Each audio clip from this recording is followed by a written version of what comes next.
បាទខ្ញុំទទួលបានសំណួរជាច្រើនមែនទេតើតើជាមួយថាបើសិនជាគាត់ចង់ស្វែងយល់ឬក៏ចង់ប្រឡូកនៅក្នុងកិច្ចការ trading ឬក៏ក្នុងវិស័យហិរញ្ញវត្ថុហ្នឹងតើគាត់គួរតែត្រៀមខ្លួនអ្វីខ្លះក្នុងការដែលគាត់អាចចូលក្នុងទីផ្សារហ្នឹងបានចំណុចទី1ដែលគាត់អាចត្រៀមខ្លួនគឺតកតងជាមួយនឹងចំណេះដឹងជាមូលដ្ឋានចំណេះដឹងជាមូលដ្ឋានមានដូចជាទៅលើចំណេះដឹងសេដ្ឋកិច្ចចំណេះដឹងទៅលើទីផ្សារទៅលើបញ្ហាទៅលើអតិថិជនទៅលើអត្រាការប្រាក់ទៅលើនិន្នាការនយោបាយ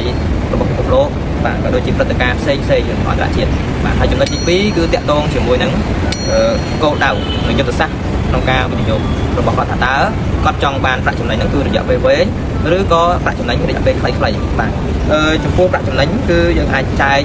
ដូចគ្នាដែរគាត់អាចចែកជាប្រភេទជា scalper ជាប្រភេទ day trader ឬក៏ជាប្រភេទ swing trader ឬក៏ជាប្រភេទ position trader បាទអញ្ចឹងគាត់អាចបែងចែកបានគាត់អាចកំណត់ទៅលើគោលដៅប្រាក់ចំណេញគាត់បាននិងរយៈពេលនៃការវិនិយោគរបស់គាត់បាន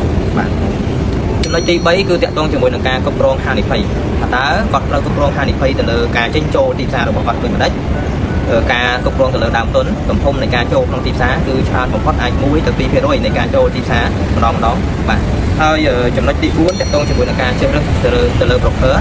ដែលស្របច្បាប់ដែលទទួលអាជ្ញាប័ណ្ណពីនាយកដ្ឋានមូលបត្រកម្ពុជាដែលហៅកាត់ថា FERC បាទហើយសម្រាប់បងប្អូនដែលគាត់trade នៅខាងក្រៅស្រុក broker ខាងក្រៅស្រុកគឺគាត់ត្រូវឆែកទៅលើ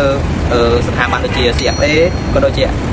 ASIC ក៏ដូចជា SISEC ជាដើមបាទអញ្ចឹងបងប្អូនអាចឆែកនៅក្នុងស្ថាប័ននោះបានសម្រាប់បងប្អូនដែលtradeនៅខាងស្រុកណាបាទហើយចំណុចទី5គឺតាក់ទងជាមួយនឹងការប្រើប្រាស់គណនី demo ក្នុងការសាកល្បងទៅលើយុទ្ធសាស្ត្រជួញដូរក៏ដូចជាការ testing ទៅលើ tool ផ្សេងបាទ testing ទៅលើ tool ការប្រើប្រាស់កម្មវិធី Meta Trader 4 ឬក៏ Meta Trader 5បាទចំណុចទី6គឺគាត់ត្រូវតាមដានទៅលើការវិភាគទីផ្សារក៏ដូចជាទៅលើតម្លៃប្រែប្រួលរបស់ហាងឆេងដូចជាភាគហ៊ុនដូចជារូបិយប័ណ្ណឬក៏មីជាដើមហ្នឹងគឺគាត់ត្រូវតាមដានទៅលើតម្លៃប្រែប្រួលបច្ចុប្បន្នភាពរបស់វាបាទហើយព័ត៌មានក៏ដូចគ្នាដែរតាក់ទងមួយព័ត៌មានសំខាន់ដូចជា Non-Farm Payroll ដូចជា FOMC តាក់ទងជាមួយនឹង CPI តាក់ទងជាមួយនឹងកត្តាផ្សេងទៀតដែលជា breaking news ដែលព័ត៌មានបន្ទាន់ដែលវាមានអត្ថប្រយោជន៍ទៅលើការប្រែប្រួលនៃទីផ្សារបាទអញ្ចឹងថ្ងៃនេះខ្ញុំមានប៉ុណ្ណឹងបាទសូមអរគុណ